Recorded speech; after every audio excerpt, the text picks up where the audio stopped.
Endi qonunan jigar so'zi ham patentlanyapti. Jigar. Mana Inomarka haydani patentlaganmiz.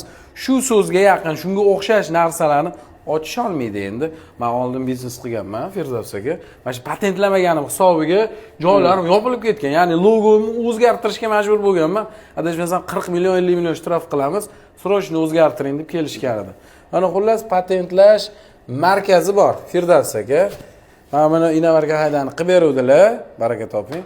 Endi mana jigarni ham qilamiz.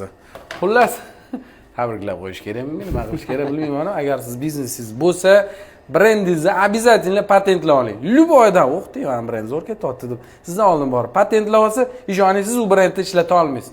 Majbur undan palov pulga sotib olasiz yoki boshqa brend ochishga majbur bo'lasiz. Kontaktlarni qoldiraman. Baraka toping, aka. Mana shunaqa tadbirkorlarga patentlashga xullas yordam beryaptilar. Konsalting xizmatini ko'rsatyaptilar. Xullas kontaktlarni qoldiraman. Qilib oling, patentlab oling, ertaga rahmat deysiz.